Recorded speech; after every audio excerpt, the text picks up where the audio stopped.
This is the Hunter household, nestled in a peaceful, quiet New York suburb where tree-lined streets cradle charming homes. Jon Hunter, his wife Sarah, and their 14-year-old daughter Jenny share this warm haven. Once united by laughter and beautiful memories, their bond has frayed as Jon's relentless workaholism keeps him away for hours, sparking constant fights with Sarah. Frustrated by another heated argument, Jon storms out, leaving the echo of raised voices behind. He heads into New York City to Joe's dojo, seeking solace and strength in judo practice with a friend.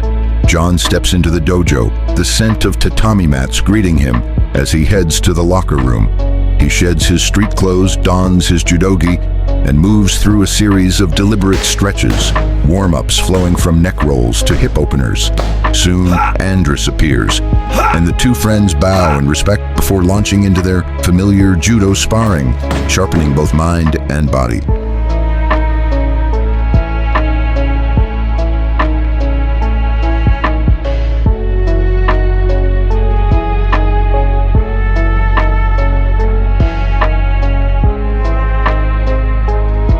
Jon steps into the shower, the hot spray pounding his shoulders, easing muscles and rinsing away the morning's tension as his mind revisits the fight with Sarah and Jenny's hopeful smile.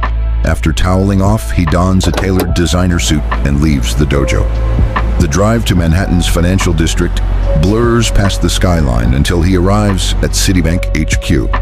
As director of IT operations, he oversees the bank's IT infrastructure and critical banking systems. At his desk, a stark white envelope stamped Juror Summons catches his eye, a civic duty that by US law is mandatory. He tucks it into his pocket, steeling himself for what lies ahead. Victoria, Jon's secretary, enters with a message. Mr. Feldman wants him on the 26th floor to finalize IT upgrades, slated to start tomorrow under Jon's oversight. Jon's heart sinks. He's been summoned for jury duty tomorrow, but he vows to request a deferment due to his critical role. Mr. Feldman, firm on US law, reminds him attendance is mandatory and promises he'll handle the upgrades personally. They shake hands. As dusk falls, Jon leaves the office, heading home to begin jury service at dawn. The next day arrives and Jon enters New York City's bustling courthouse. In the packed courtroom, his name appears on the jury roster. He's been assigned to a case of daring bank robberies. Today, justice awaits. The doors open to reveal defendant Melissa Turner, poised and captivating, confidence radiating from her as she glides in alongside her defense attorney, Lucas Harrington. Charged as the alleged inside woman in two meticulous bank heists, she's accused of providing robbers with sensitive data, enabling military precision robberies in minutes. Witnesses place her inside the bank before and during the crimes, sealing her arrest. Taking her seat, Melissa fixes the jury with a seductive smile. Jon blushes as their eyes meet, diverting his gaze shyly. District Attorney Ethan Cole rises to address the jurors, setting the trial in motion. District Attorney Ethan Cole rises and addresses the jury, detailing the first of two bank heists. 5 masked gunmen in black military gear and balaclavas burst into the Federal Reserve Bank of New York with M4 machine guns, ordering staff to the floor. A hostage witnessed one robber setting a 5-minute stopwatch. Melissa on duty discreetly taps her employee badge, unlocking the door to the main vault for the robbers, her heart pounding as she eyes the nearby emergency exit she's primed to use as her escape. Nicoletta, a fellow teller, spots Melissa sliding the vault door open and freezes in shock. The gunmen barrel down the corridor, punch in the code on their first attempt, and swing the massive vault door open with a thunderous creak. Inside, bundles of cash pour into empty holdalls, while a robber's stopwatch, strapped to his chest, ticks down the seconds in cold precision. After just 1 minute, they pull back, Reed's risk too great, and sprint toward a stolen black van marked Joey's Bakery. They fling open the doors, jump in, and roar off into the street before police arrive.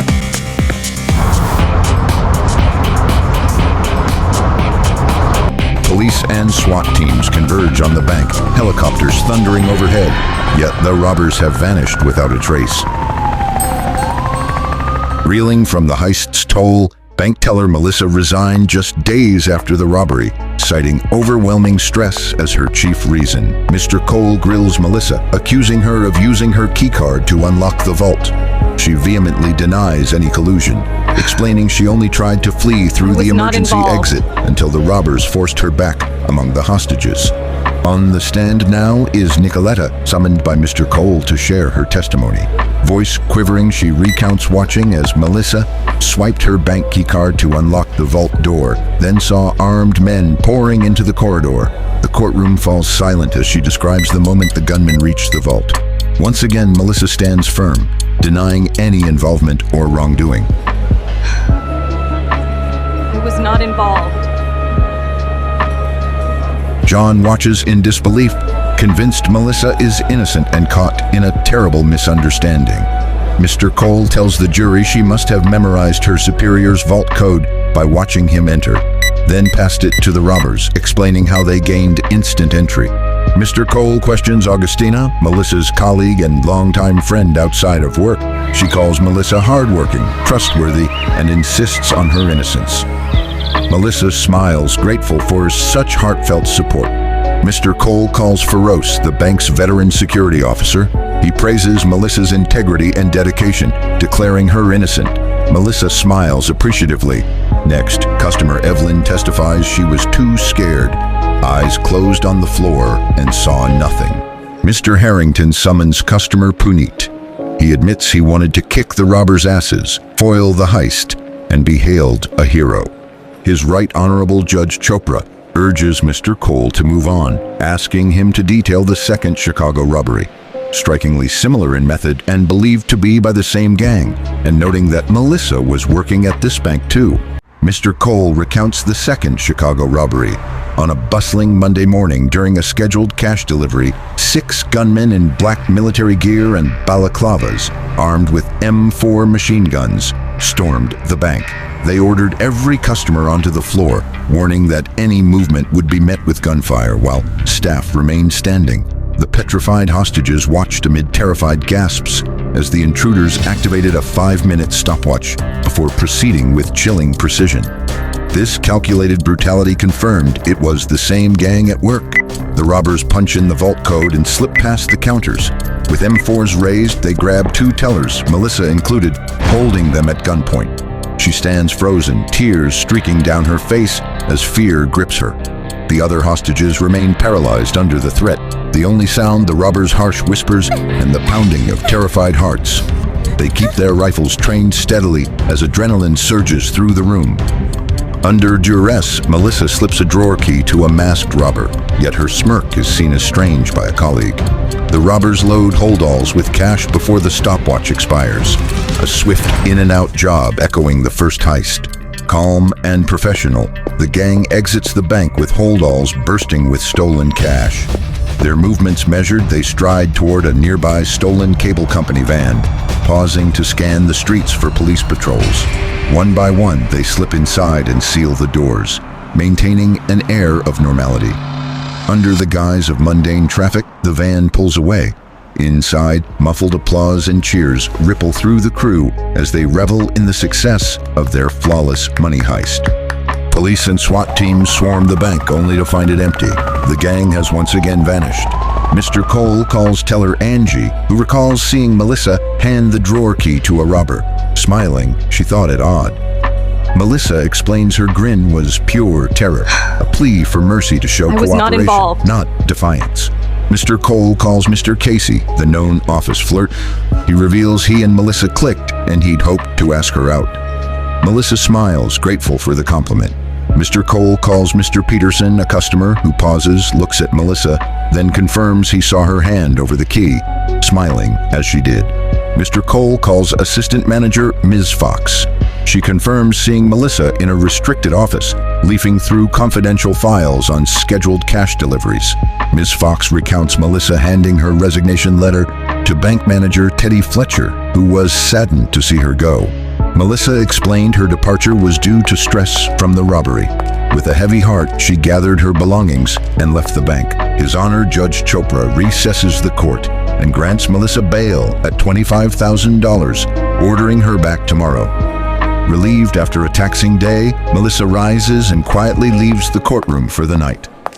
Night has fallen. Jon, craving solitude, slips away to a cozy Italian trattoria and orders himself a smoky single malt whiskey, then follows it with a crisp glass of white wine to unwind. Unbeknownst to him, Melissa, fresh from the courthouse, has trailed him here, intent on swaying a juror she knows is already smitten. With a practiced smile, she happens to pass his table, lamenting that her friends stood her up. Leaning in, she lets her charm flow, determined to secure Jon's favor and, ultimately, her verdict before the night is through. As Melissa's tears subside, Jon leans in and listens with genuine sympathy, reassuring her that he believes in her innocence. In that moment, Melissa's tension melts away and she smiles at him, overwhelmed by the support she never expected. Jon signals the waiter and orders a crisp white wine for her, then settles back to share the rest of the evening, side by side. Conversation flows easily. Jon recounts lighthearted anecdotes from his childhood, and Melissa can't help but laugh at his wit. With every smile and knowing glance, the forbidden nature of their connection only heightens the thrill between them. As the restaurant's lights dim, Jon offers to drive her home. She accepts, and they step out into the night together. Arriving at her quaint little house, Melissa turns the key in the lock and, heart racing, invites him inside, their unspoken bond stronger than ever. Jon's pulse thunders as he calls Sarah, fabricating an overnight IT crisis at the bank to justify his absence. Turning back, he wraps Melissa in a loving embrace. She reciprocates, their arms entwined. Through whispered confidences and shared laughter, they linger until dawn, fully conscious that they've embarked on a perilous, forbidden affair. The courtroom buzzes as the final day of trial begins. Melissa strides in confidently alongside her defense lawyer, Mr. Harrington, clad in a sleek black designer suit. She scans the room and offers a poised smile to win favor. Jon follows, head bowed, shyly avoiding her gaze as memories of last night flood his mind. The doors swing open as Judge Chopra enters. The entire courtroom rises in respect. Seated, he announces that the hearing of evidence is complete and instructs the jury to retire for deliberation. After a brief recess, Jon and his fellow jurors convene in the deliberation room. Elected foreman, Jon leads several hours of impassioned debate, culminating at last in a unanimous verdict. The jury files back into the courtroom in near silence. Melissa Turner rises, flanked by her defense lawyer, Lucas Harrington, while across the aisle, DA Ethan Cole watches tensely. The room holds its breath as Judge Chopra fixes his gaze on Jon, now standing as foreman. "Have you reached a verdict?" he inquires. Jon draws a steady breath and announces, "Yes, Your Honor. We, the jury, find the defendant, Melissa Turner, not guilty." The camera lingers on the signed verdict form, final and life-changing. As the verdict is read, relief washes over Melissa. She exhales in relief, a radiant smile brightening her face. Across the aisle, District Attorney Ethan Cole's jaw clenches. His confident posture crumples into an outrage-fueled tantrum, voice cracking as he protests. Judge Chopra pounds the bench, stern gaze fixed on the DA. "Quiet, Mr. Cole, or face contempt of court." In the defense corner, Lucas Harrington throws Melissa a congratulatory thumbs up, his face alight with pride. Judge Chopra's stern demeanor softens. A knowing twinkle appears in his eye. Melissa meets it, returning his glance with a grateful, loving smile. A few months later, Jon slips out under the guise of errands, racing instead to Melissa's side. With each secret rendezvous, his passion for her deepens, and so does the rift with his own family.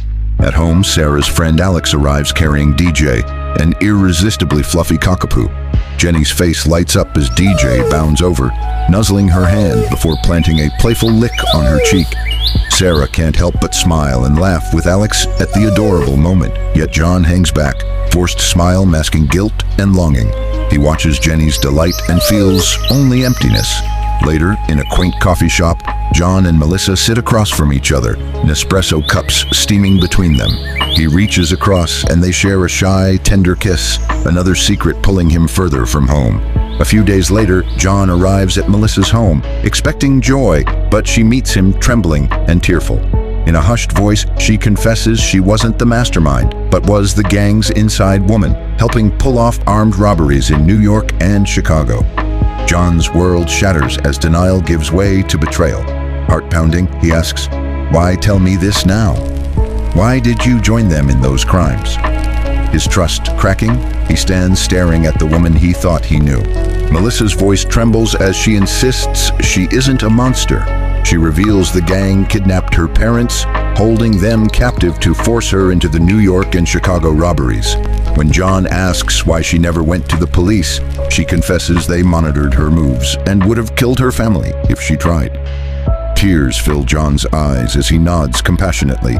Melissa's voice falters as she delivers more bad news. The gang has been watching his visits and demanded she give him this envelope. It involves his family.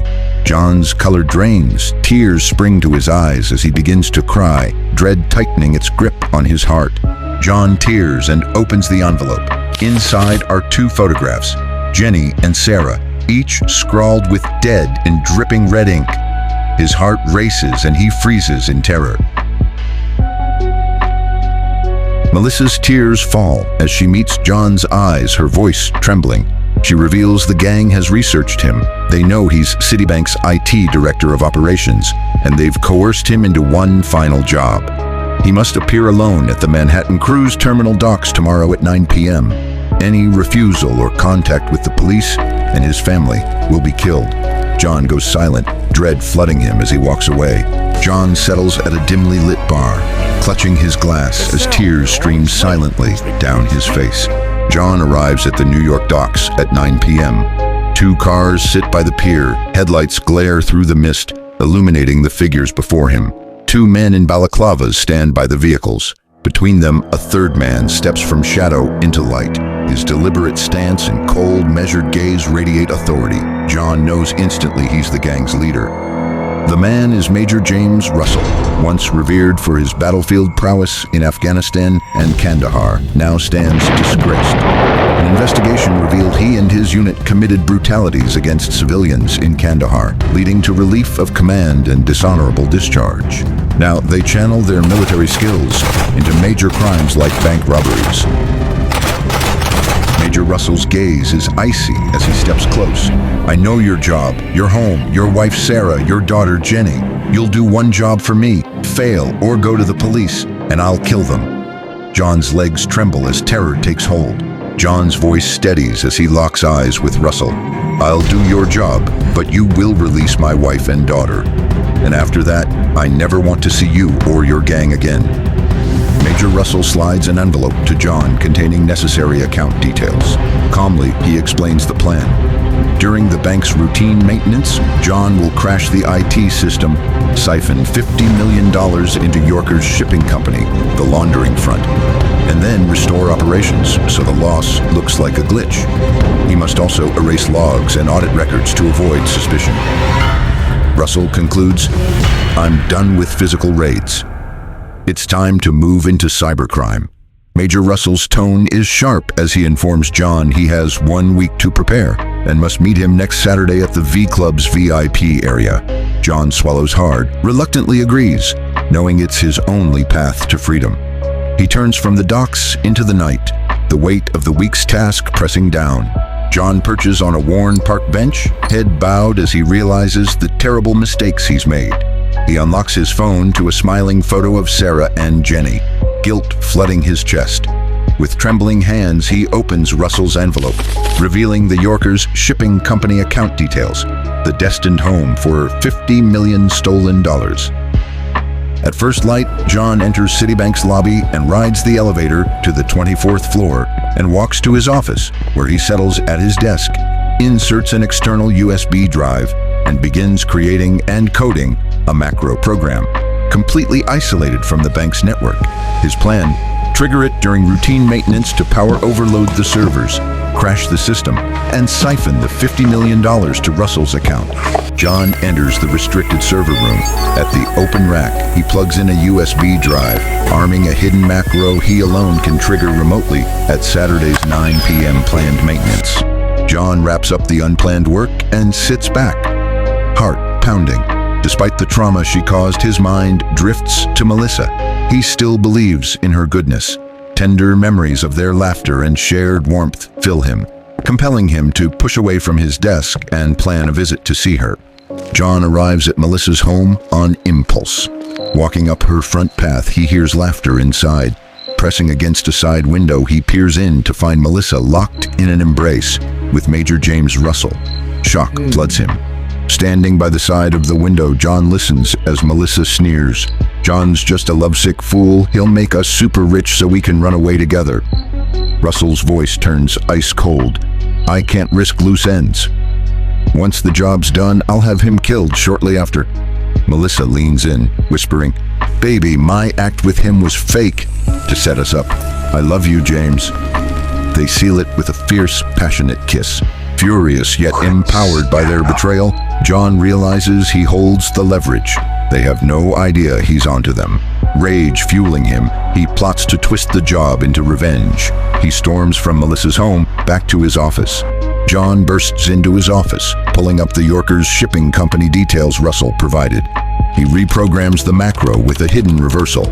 Racing to the restricted server room, he retrieves the USB drive from the rack, hurries back to his desk, and uploads the updated macro onto it. Heart pounding, he returns to the rack and slots the drive back, armed for Saturday's 9 p.m. maintenance. Determined to escape before Russell's gang can catch him, Jon secretly visits Liberty Travel Agency, where Agent Deepika books one-way flights for his unsuspecting family, launching his life-changing escape plan. Jon arrives at Midtown High School, staying out of sight from Sarah, his wife, and Jenny, who's both student and Sarah's pupil. He slips into Principal Eleanor Harper's office and asks to excuse them early from term for a surprise family trip and cousin Brad's wedding. Harper, charmed by the idea, agrees, unaware it's Jon's real escape plan. Saturday, 9 p.m., New York City, the streets alive with neon crowds. Jon pushes through, spots the glowing V of the trendy V Club overhead. He pauses, heart pounding. Judgment Day arrives. He's where he needs to be. Jon enters the trendy V Club, a surreal neon playground pulsing with energy. In the lobby, the lively nightclub manager Violetta, known simply as V by all, greets him. "I'm here to meet James Russell in the VIP area," he says. V asks his name. "The name's Hunter, Jon Hunter. So nice to meet you, Miss V," he jokes. V smiles. "So nice to meet you, Mr. Hunter. Mr. Jon Hunter. I'll have my head of security, Mo, escort you." Mo steps forward, wry grin in place. "Mr. Hunter, we've been expecting you. Please follow me." Guided by Mo, Jon steps into the nightclub's pulsing heart. Prismed neon washes over him as vibrant music pounds through the floors, and the hum of excited chatter and clinking glasses fills the air. Thrilled partygoers jostle for selfies with a constellation of celebrities, each sparkle chased by eager fans capturing the night.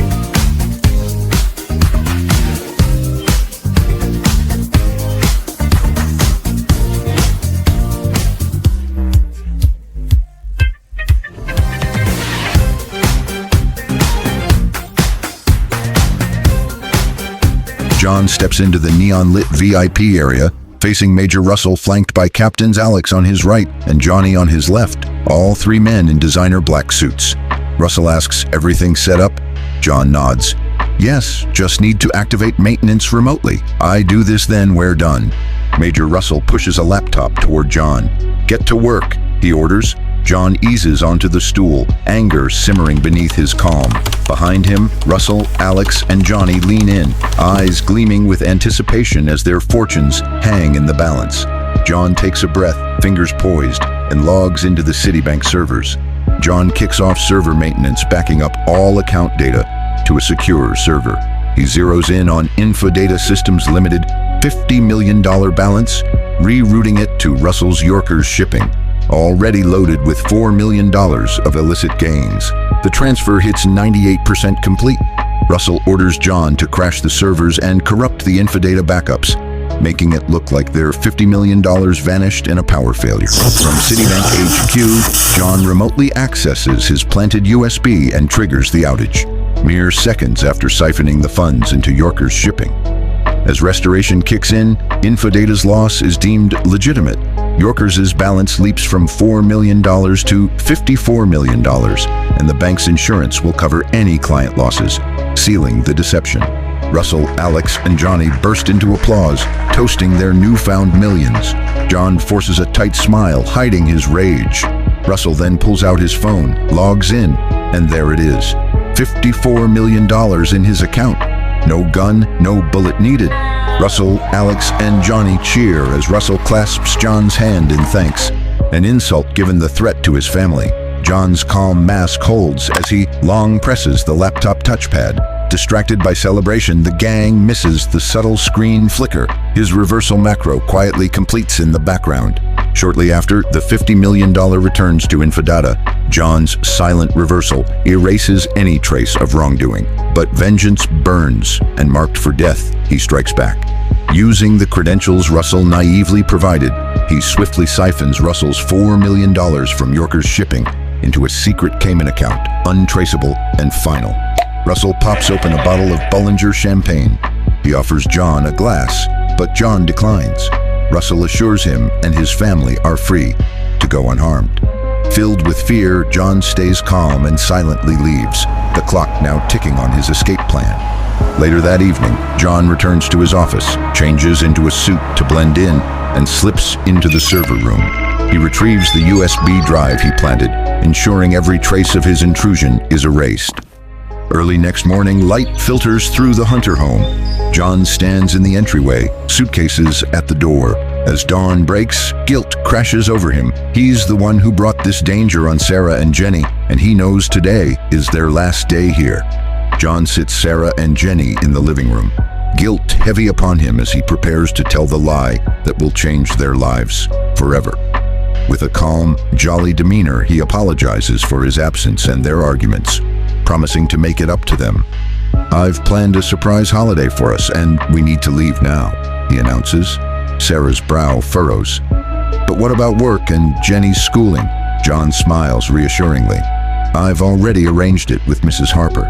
John tells them, "We're flying to London and staying at the 5-star St. James Hotel, then on to Dubai." Sarah smiles. Unaware Dubai marks a fresh start he's secretly funding with stolen millions. He forces a smile, knowing they must leave before Russell moves to kill him and erase all loose ends. The family cheers with excitement, their joyful laughter filling the room. A perfect, unforgettable moment. Outside, ready to depart, Jenny runs to John and gives him a heartfelt hug, grateful for him and the holiday. Sarah, moved, joins in and embraces them both. In that touching moment, John's heart overflows, pain and guilt melting away into pure love. Ned, their friendly taxi driver, pulls up with a grin. He helps load the luggage and offers to stop for breakfast on the way to JFK. The family laughs and assures him they're all set. On the freeway, the family speeds toward JFK, arriving safely and right on time. John's heart pounds. He won't feel secure until they're airborne. Throughout the trip, Ned's shared warm tales of his family in Pakistan, forging a genuine bond. At the terminal, Ned unloads their bags. John and his family thank him and wish him well before they depart. A beautiful sunny morning at the Autosport Supercar showroom in New York City. The gentle hum and rev of supercars fills the air. Christina, the cheerful sales manager, welcomes Major Russell with a warm smile as he steps inside. Russell, flushed with his new wealth, strolls the showroom until a turquoise Porsche Cayman 718 Cayman SPDK catches his eye. He strokes its gleaming fender and declares, "I'll take it." Christina beams, "I'll have the paperwork ready." Russell, handsome and flush with cash, grins at Christina. "Dinner and drinks sometime?" he asks. Christina blushes. He's a good-looking man with money she can't refuse, and agrees, remembering the spark they shared at first sight. Christina attempts to debit John's Yorker's shipping account. It declines again. John clenches his fists, frustration boiling. He knows $54 million sits there. Russell's face blanches as if seeing a ghost. He stares at the screen. $0. The $54 million is gone, drained in an instant. Russell storms out in a furious rage into the parking lot. Inside, Christina stands stunned. Her sale, commission, and hot date all vanished. In the parking lot, Russell realizes John's betrayal. Only he had access to the account. Fuming, Russell calls Alex and Johnny on a conference call. "Our $54 million is gone," he snarls. Both captains reel in shock and fury. Russell snarls into the phone. "Alex, Johnny, call Luther and Diaz. Split up and find John alive. Do not kill him. He'll try to escape. Recover the money and bring him back unharmed. Check the airport." Russell snarls another directive. "Send an agent to the railway platforms at Grand Central Station. They must intercept John before he boards any train." "Finally, send Diaz to the Port Authority bus terminal," Russell bellows. "Get him and bring him to me alive." Alex, who's outside a cinema, grips the phone. "We're gonna find him, Russell. Don't worry. It's our money, too." Russell ends the call, hangs up, and walks away, disgruntled. Alex steps aside and calls Luther, who is outside the Westview Motel. "I'm sending you his photo. Find him at Grand Central Station and then report immediately once you've searched every platform," he commands. Luther's phone pings with John's picture. Outside the busy mall, Johnny calls Diaz, who's inside a casino. "I'm sending you his photo. Head to the Port Authority bus terminal and scour every corner. Call me as soon as you've searched the entire terminal," he orders. Diaz's phone pings with John's picture. Luther arrives at Grand Central Station, methodically sweeping every platform and corridor. No sign of John. Frustrated, he dials Alex. "I've checked everywhere. He's not here," he reports. Alex's voice is steely. "If you spot him, capture him and bring him to me." Luther grips the phone, then hangs up and moves on. Diaz arrives at the Port Authority bus terminal and methodically scans every corridor and waiting area, but there's no sign of John. Satisfied he hasn't missed a spot, he calls Johnny. "He's not here," Johnny snaps. "Are you certain?" "Don't kill him. Capture him on sight and call me immediately." Diaz acknowledges and hangs up. Alex meets Johnny outside the shopping mall, and they pile into a black BMW, racing to JFK International. Parking curbside at Terminal 1, they comb the forecourt. No glimpse of John. Frustrated, they exchange a tense look, then slip through the revolving doors into the bustling terminal to continue the hunt. Inside the bustling terminal, Alex and Johnny weave through the crowd, scanning every face. No sign of John. Then by sheer luck, they spot him with Sarah and Jenny. John freezes, shock rooting him in place. Panic surges and he bolts away, leaving Sarah and Jenny in shock, overcome with emotion as they begin to sob. Alex and Johnny explode into pursuit. John, panic rising, dashes through the congested airport terminal, elbows and shoulder barging past startled travelers. His heart races as he bolts toward the exit doors. Alex and Johnny in relentless pursuit, their footsteps echoing behind him as they close in. John bursts from the terminal and spots an unattended red sports car, keys still in the ignition. An unsuspecting passenger is steps away, fetching a trolley. John jumps in and speeds away in a panic. Johnny leaps into the black BMW, slamming the door. "Hurry, Alex!" he shouts. Alex jumps in, and they floor it in the hot pursuit of John in the stolen red sports car. Alex grips the wheel, jaw set, determination blazing as the high-speed chase to catch John roars on.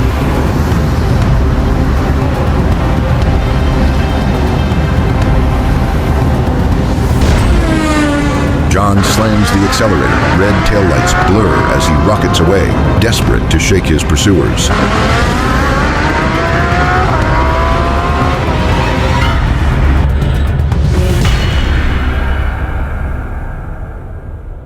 Johnny hangs out the BMW's passenger window, automatic handgun spitting rounds at John's red sports car to derail him. Startled by the gunfire, John clips the bridge's side barrier. Sparks fly, but he steadies the wheel and guns the throttle, speeding away. Johnny reloads and riddles John's vehicle with bullet holes. A round shreds the rear tire. Sparks fly as John crashes through the barrier, hurtling off the bridge into the abyss. Johnny and Alex jump out from the BMW on the bridge, watching the red sports car sink. Johnny, adrenaline charged, reloads and fires into the water as John escapes from the bullet-ridden car and swims away. Bullets whiz past John underwater as he holds his breath. John weaves toward a bridge pillar, the depths concealing him from Alex and Johnny above. John breaks the surface just past the bridge pillar, then darts underneath it to stay hidden. Beneath the shadowed concrete, he hangs still, quietly, catching his breath. Johnny, adrenaline pumping, reloads and fires into the water. A bullet ruptures the submerged concrete, unleashing a fiery explosion. No one could survive. Johnny and Alex rush to the bridge's side, staring at the burning water. They search the still surface for any sign of life. Only blazing embers, crackling flames, and choking smoke remain. No movement in the silent depths. Johnny stands with his head bowed as he and Alex watch the burning flames. Alex snaps, "Johnny, you're a fricking ass. Russell needed him alive. I needed him alive. Our money's gone. No chance to ever recover it with him dead." Fearful of police and the burning car scene behind them, they leap into the black BMW and speed off into the dusk. Underwater, John holds his breath until the BMW's roar dies away. When clear, he breaks the surface, gasping, and swims onto the muddy bank. John collapses on the muddy bank, chest heaving, lying on his back. Breath ragged, shock and exhaustion overwhelm him as he fights to regain strength. John steadies his breath, summoning his strength, then stumbles up the muddy bank onto a hidden side road. He follows a dusty trail winding into the dense forest, melting into shadows, safe as the gang believes he's dead. John treks deeper into the forest and spots a small wooden lodge ahead. His pace quickens. If it's inhabited, it could offer the perfect cover. John nears the lodge, smiles at its sign, Hunter's Lodge. Fate? Probably, as it's his last name, too. He then peers inside. Inside, the uninhabited lodge is immaculate. A made bed, wardrobe, table, chair, and lamp. John reflects.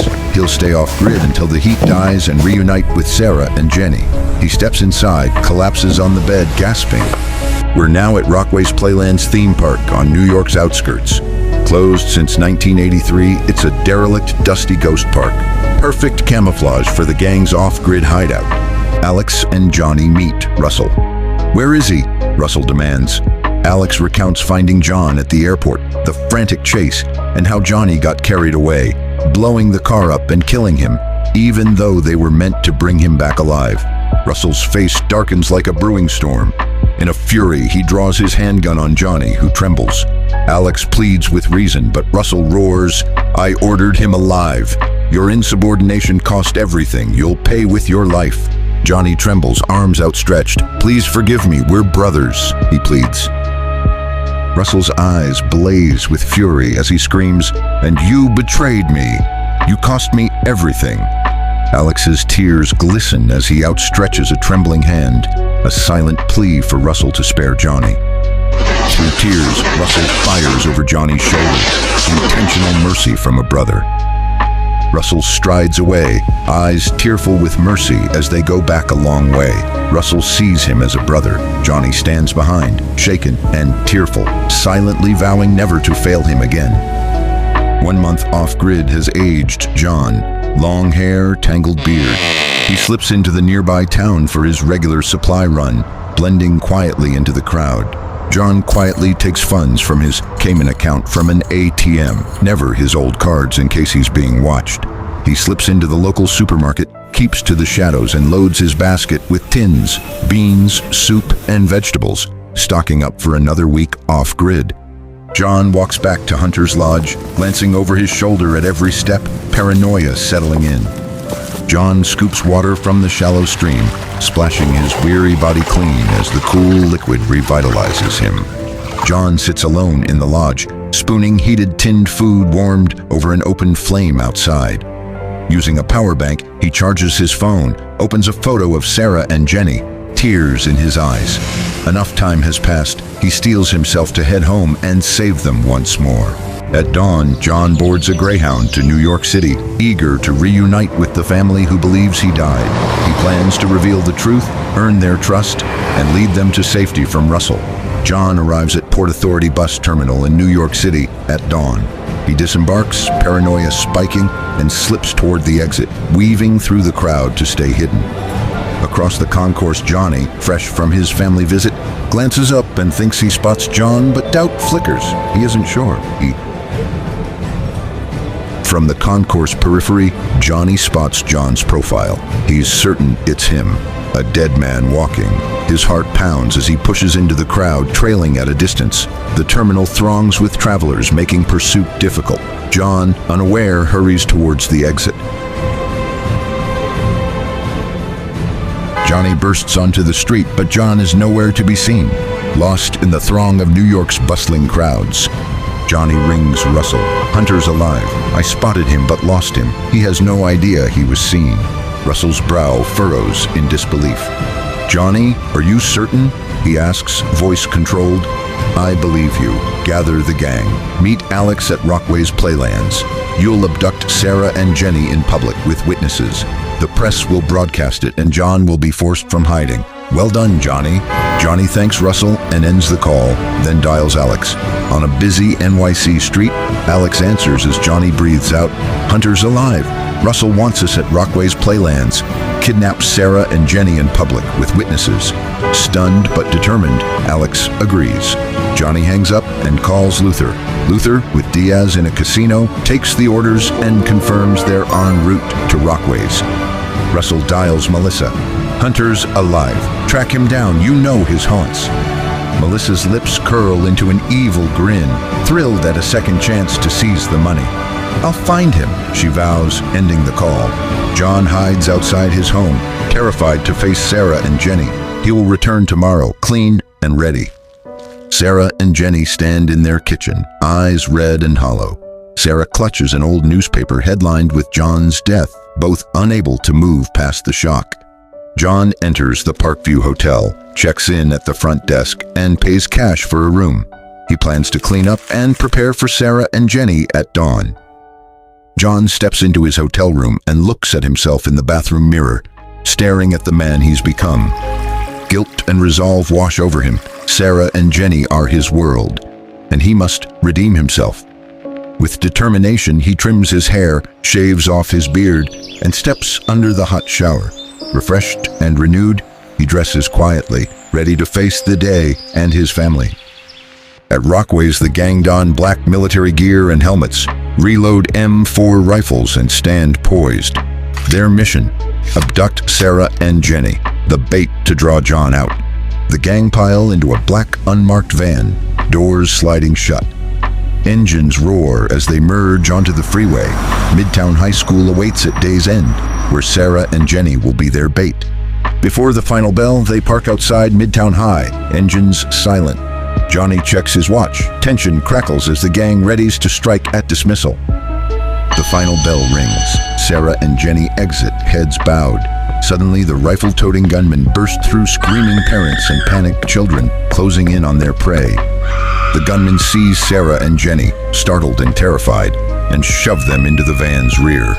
Engines roar as parents and children scream and scramble for cover, and the van hurtles away into the city. Jenny trembles as Sarah pulls her into a protective embrace, hearts pounding. The van races along the freeway toward Rockway's, passing oblivious cars as the terrified mother and daughter cling together. The van screeches to a drift outside an abandoned Rockway's house. 3 gunmen jump out, M4s raised, and force Sarah and Jenny inside. A gunman shoves Sarah and Jenny into a dim, moldy room with 2 filthy beds. Their grim prison for the foreseeable future. Police cruisers and news vans descend on the school, live cameras rolling as reporters broadcast the shocking kidnapping to the world. John sits in a diner as the TV flashes Sarah and Jenny's abduction. His chest tightens, tears welling. Realizing the gang, aware he's alive, they have struck to lure him out. John's heart breaks. He knows surrendering Russell's fortune can free his family. Voice trembling, he dials Russell. Release my family, I'll return your money. Russell's voice crackles in disbelief. So you're alive. He issues his command. Meet him alone at Rockway's Playland with all the money, and your family will be freed. Any hint of police, and they die. John's voice trembles as he vows, I'll be there. John returns to Parkview Hotel, asks Helder, the head concierge, for a USB drive, envelope, paper, and pen. Helder provides them, and John gratefully shakes his hand. John asks Helder if there's a computer he can use. Helder directs him to the hotel's business center. Jon stares at the USB drive. It's the key to saving his family. Jon inserts the USB into the hotel business center computer, swiftly formats the drive, preparing it to receive the encryption key. His last chance to save his family. Jon logs into his Cayman National account, holding Russell's stolen fortune. He generates an encryption key on the USB drive and transfers all account details to it. Now the only way to access the money. Jon writes the encryption password on the paper, then seals the USB drive and the note in Helder's sole waterproof envelope, locking away the key to his family's safety. Jon logs off, thanks Helder, and tucks the envelope under his coat. Determined, he steps outside and hails a taxi to Rockway's to save his family. Jon climbs into the taxi, clutching the envelope. Melissa, deployed by Russell on a scouting mission, spots him at one of their secret haunts during their illicit affair. She quickly hails a cab and orders the driver to follow his taxi. Melissa's cab tails Jon's taxi along the freeway, tires humming in pursuit. Mile markers blur past until the deserted Rockway's Playlands theme park looms ahead. Its weathered sign fixed in place, an eerie landmark. Jon's taxi stops beside a weathered red shed, stamped "Trespassers will be prosecuted." Melissa quietly tells her driver to pull back, keeping them hidden as she watches.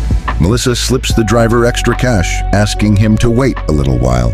He nods, tucks the bills away. Jon steps from the taxi and walks into the eerie park as the cab drives off. Jon melts into cover at the abandoned park, eyes locked on the guards. With Russell set on killing him, Jon has no choice but to fight for his family. He darts onto a nearby roof and crouches silently above Diaz's post, ready to strike. Jon rockets off the roof, crashing into Diaz and sending him sprawling. One almighty punch knocks him out cold. Jon strips Diaz of his bulletproof vest, then changes into his trousers and slips on the bulletproof vest under his own undergarments.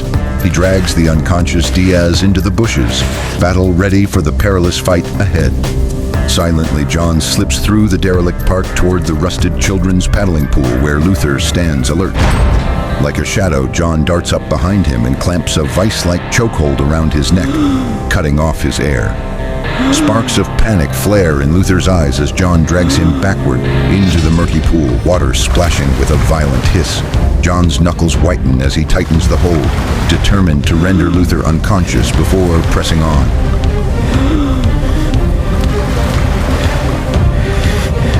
Luther breaks free and slashes with a combat knife. Jon disarms him in one move, taking the blade. Luther lunges, but Jon brandishes the knife, forcing Luther back. Jon overpowers Luther, straddling him and forcing his head under the shallow paddling pool water. Luther thrashes, gasping until he goes limp, drowning in the murky depths. Bleeding from knife wounds, Jon gasps for air in the shallow pool beside Luther's body. He steels himself and limps through the wacky shack, toward where he believes his family are being held. Jon slips into the dim workshop warehouse and spots Alex, Johnny, and masked guards patrolling. He melts behind wooden crates as they stride past, heart pounding at the close call. A guard glances down, spots Jon's sneaker and shouts, "He's here!" Already crouched behind a weathered crate, Jon cradles his Remington 870 pump-action shotgun, slams the forend, and squeezes the trigger. The blast rattles the warehouse as masked guards splinter behind pallets and barrels. They reload fiercely and send bullets back. The cacophony of shotgun thunder and rifle fire erupting all around Jon's desperate stand.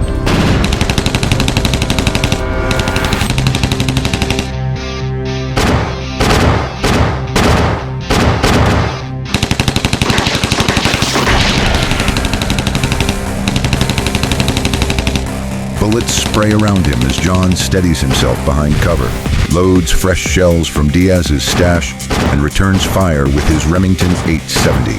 Jon fires a precise blast. A masked guard takes a direct shotgun hit to the neck and hurtles backward.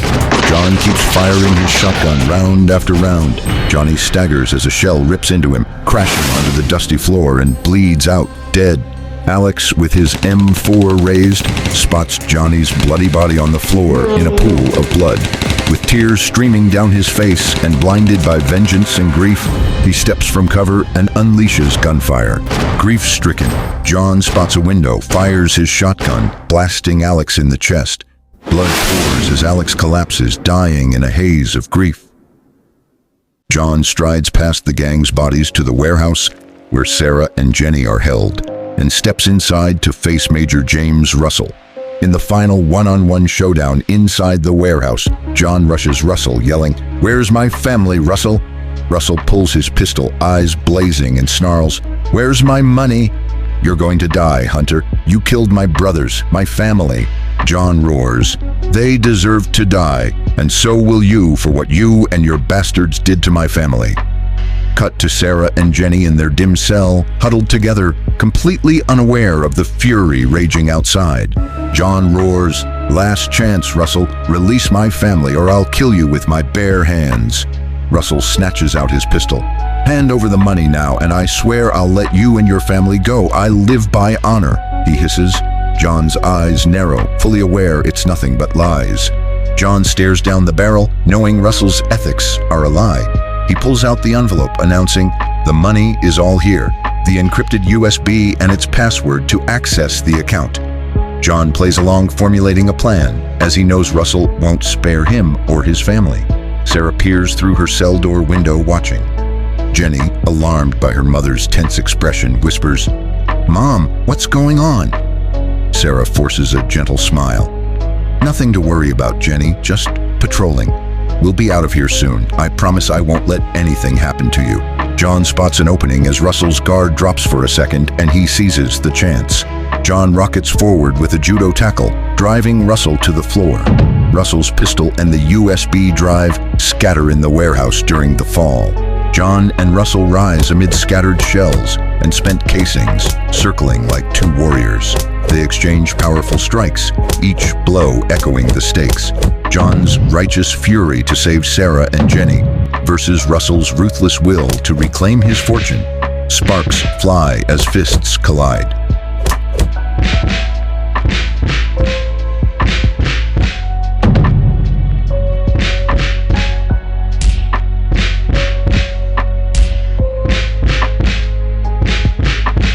Russell's roundhouse kick to Jon's abdomen sends him crashing down. Jon gasps but springs up, locks onto Russell and hurls him into a wooden crate. The crate shatters in a spray of splinters, leaving Russell dazed and bloody amid the wreckage, struggling to recover. Jon hurtles to the cell door, unlocks it from outside, and pulls it open, freeing Sarah and Jenny as Russell lies dazed in the shattered crate. Russell staggers up, bloodied and torn, and lashes out with furious punches and kicks. Jon meets each strike head-on, countering blow for blow with steely precision. Jon catches Russell's next swing, jerks him off balance, and flips him with brutal precision into a wooden crate by a partition wall. Without hesitation, Jon charges, shattering the crate and barreling them both through the partition into an old workshop. Amid the wreckage, Jon hoists Russell and drives him onto the jagged metal claws of a decaying Wolverine ride carriage, impaling him with unstoppable force. At last, Russell's rage chokes out in a final gasp as Jon stands victorious. Flashback. Melissa slips from her cab and tails Jon into the park, moving in the shadows. From cover, she watches as Jon battles Luther by the derelict paddling pool and ultimately forces his head underwater, drowning him in the murky water. Melissa trails Jon into the wacky shack, staying hidden. From cover, she witnesses the fierce firefight and the heart-wrenching moment when her lover Russell is murdered by Jon before her very eyes. Melissa, distraught and vengeful, follows Jon into the warehouse. She glides through shadows, spots the waterproof envelope on the floor, and snatches the USB, her every motive, money. Melissa morphs into a doting partner, rushing to embrace Jon. He recoils, seeing her true colors. Seething, she draws a pistol from her coat, aiming at his unaware back. Driven by vengeance for Russell's death and becoming the sole heir to $4 million, Melissa aims her pistol. Then a single gunshot cracks the cold, tense silence. Sarah fires behind her, the bullet slamming into Melissa's back. Melissa screams, blood gushing as she collapses. Tears pour down Sarah's face. She's just saved Jon's life. Jon smiles gently and lovingly at Sarah to calm her, happy to see her after over a month apart. He steps forward to steady her trembling hand and take the gun. In a flash of madness, Sarah fires. Bullet rips into his stomach. He collapses, blood pouring, tears mixing with shock. Sarah stands trembling, tears and rage. We flash back to retrace Sarah's steps, just to the moment after Jon pried open their cell door during his battle with Russell. Stunned to see Jon alive, Sarah gestures for Jenny to stay put, as she plans to step out to scout an escape route. For them to escape safely, she promises Jenny she will return for her once she knows the area is safe. Jenny pleads, "Mom, don't leave me." Sarah steels herself, steps from the cell, and gently closes the door behind her to avoid suspicion. Determined, she melts into the shadows to free them.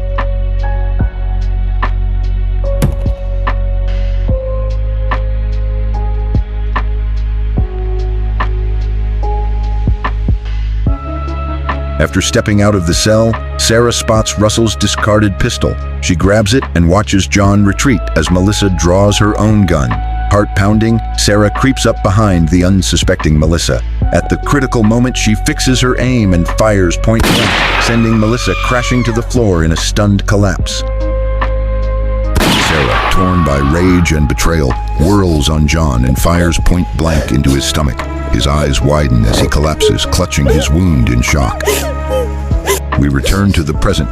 Sarah hovers over Jon's body, torn by grief and rage. Flashes of betrayal and heartbreak justify the terrible act she committed. Sarah's mind drifts back to the guards stationed outside their cell. She heard them whisper that Jon had carried on an affair with Melissa for months, as she had set the gang up to get rich. They laughed at Jon's luck, joking they'd gladly have swapped places to be with Melissa.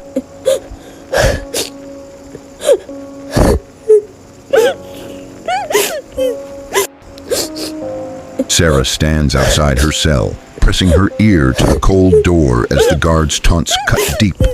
How Jon partnered with Russell's gang, siphoning millions and robbing his own bank to fill his own and their coffers. Shock flooded, she realizes the betrayal that fueled their ruthless greed. Their callous, mocking laughter shatters her shaken trust forever. Sarah flashes back to her fury at Jon for deserting them at the airport. Realizing the holiday was his escape plan, her fury flares as she remembers Jon's betrayal, led to their kidnapping at gunpoint, endangering Jenny and her life. They'd been held in a filthy, rat-infested cell, starving, parched, utterly alone. Sarah kneels beside Melissa's body, retrieves the USB drive, knowing it holds the stolen $4 million after overhearing Jon and Russell. She stands, returns to Jenny's cell, unlocks it, and softly prepares to reveal the heartbreaking news. Her father was alive, but is now dead. Sarah enters the cell and stands before Jenny, tears streaming, speechless. Jenny remains seated, eyes wide with concern. "Mom, what's wrong? What happened?" she whispers hesitantly, gathering courage as she senses the tragedy to come. Sarah's voice cracks. "He's gone. Your father was alive and was here and to save us, but he is now dead." She remains standing, tears streaming as she sobs. Jenny's heart breaks. She breaks down, sobbing uncontrollably as tears stream down her face. Sarah's voice is soft, yet trembling as she confesses, "Melissa betrayed us. She shot your father. I tried to save him and shot Melissa in return, but it was too late." Her tears fall as Jenny, heartbroken, rushes into her arms. Sarah enfolds her daughter, whispering reassurances, holding tight as they both weep, Sarah clutching the lie she'll carry to her grave to protect their bond. Hand in hand, Sarah and Jenny step from the cell into the warehouse. Jenny's eyes, full of shock and grief, lock on her father's body and the body of Melissa, his murderer in her eyes. Jenny drops to her knees, trembling, hugging her father and sobbing. No!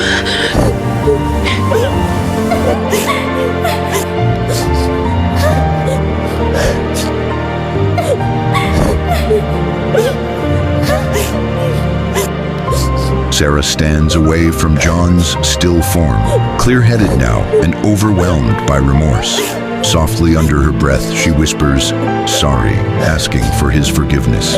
Taking Jenny's hand, together with the $4 million, they walk into the sunset to begin their new life without their loving husband and father, Jon Hunter.